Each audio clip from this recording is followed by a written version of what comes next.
nasi ite Mwari vurai mafiles upenyu wangu. Afurika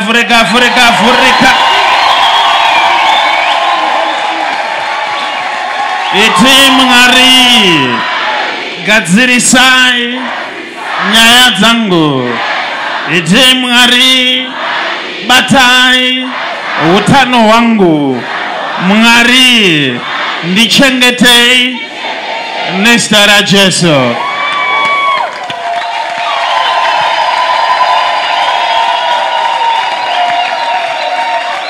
Where mama, where?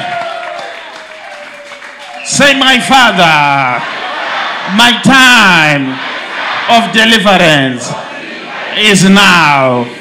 Ite Mwari batai upenyo wangu. Zvafurika.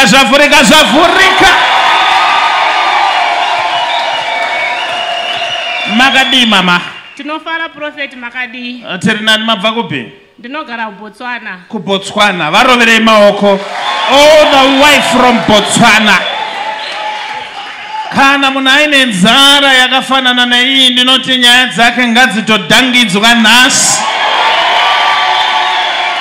Hazvibvumiswe kunzi munhu afambe kubva kuBotswana but agofambira pasina. Wese akwira bhazi achiuya pano nyasha ngadzikulokete nezita ra Jesu. Mwari adzorere zvinhu zvako zviri zvidhafu in the name of Jesus. Ipicture remwana upi? Prophet, picture ndere mwana wangu first born. Ndakamuzvara 2010. Mwana uyu ndakamuzvara akaita so prophet. So ndokuita sei? Vakanditi kuchipatara inonzi Excellent Theosis. Inopera mwana ave ne12 years. Anonzi ani mwanayo? Mwana uyu anonzi Calem Nongo. Calem Nongo. Ko chii chinonzi Nomaha? Nomaha. Ndine mwana anonzi Noma. Nomahana. Anonzi Nomahana. Uyu anonzi Carlos. Uya prophet Makadi. Can I do some serious stuff? Chandiri kungotaurira nemi kuti nyaya dzenyu dziperere pano. Prophet ndibatsire. Calem aitirwe zvakanaka. Thank you prophet. Nokuti ndizvo zvataura Jehovha. Thank you prophet. Zvino ye Satani anga achida kukunyangirai. Thank you prophet. Nekuti ndatarisa zvakare urwere huchibata vana venyu vanochinjana. Chokwadi prophet. But inini ndiri kuBotswana but ndiani anoita farm manager something like that. Ndibaba vacho prophet. Your husband. My husband. Zvino ndiri kuoneswa ini paine betrayal hombe kaimi. Yakakurisa kana prophet. baba vakatora mumwe mudzimai munodii? Handisi kuzvida prophet. Hamusi kuzvida? Nekuti ndakatambura kugadzira future yevana vangu from 0 up to now. Zvino pane mudzimai wandiri kuona kudhara aripo. Anditambudza mukadzi yeye. Iyeyu mukadzi ndiri kuona aive shamwari. Aive mukadzi weshamwari yemurume. Prophet. Can I do some serious stuff here? Makanyanya. Now as I'm looking in the realm of the spirit now mama. Yes. Ndoda kukutaurira chinhu one. Yes. Ndatumwa naJehovha kuzogadzirisa marriage yenyu nhasi. Pedzai zvese prophet. Zveuyo zvarambwa nezita ra Jesu. Thank you prophet.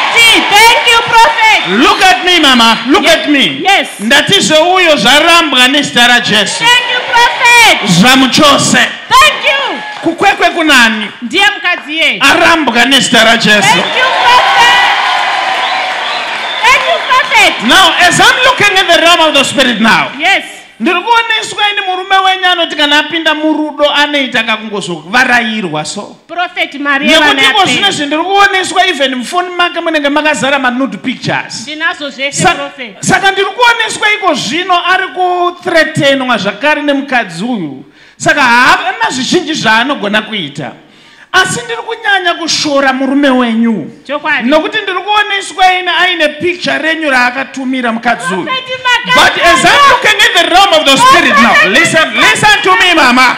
But as I'm looking in the realm of the spirit now, ndiri kuoneswa ine akakutora picture nekumagotsi kudai so. Ndokubva atumira mukadzi uyu. Inini musina kupfeka. Now ndiri kunzi naJehovha izvozvo zvaakaita zvashorwa nekurambwa nedenga. Thank you. Can I do some serious stuff here? Thank you Now izvozvi ndakamira ipo panapa izvozvi. Yes. Ndanzina Jehovah embenyu idzokere payanga iri. Yes. Idzokere nhasi kwete rimwe zuva. Ndiri kuramba zvese zvemahumbuke zviri kuitwa nemurume wenyu. Saka ndanzina Jehovah tumupe stay soft adzikame. Nezvenyu zvinake nezita raJesu. Can I do some serious stuff here? Can I talk to some people here? Isimudza maoko uti Mwari nyaya dzangu.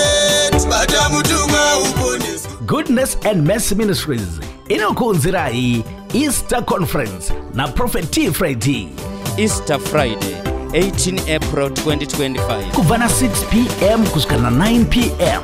Easter Saturday, 19 April. Kuvana 6 p.m. kusikana 9 p.m. Easter Sunday, 20 April. Kuvana 10:30 mangwarani kusikana 3 maskati. Tinenge tiri pa number 11403 kona High Glen Road na Mushayabande Road, Glenora B Muharare. Pane zvihombe zvakakumirira, saka wanikwa uripo panzvimbo. Goodness and Mercy Ministries. Muchida kuziva zvizere, fona ipa namba dzinoti 0712 528 094 kana 0778 059 270.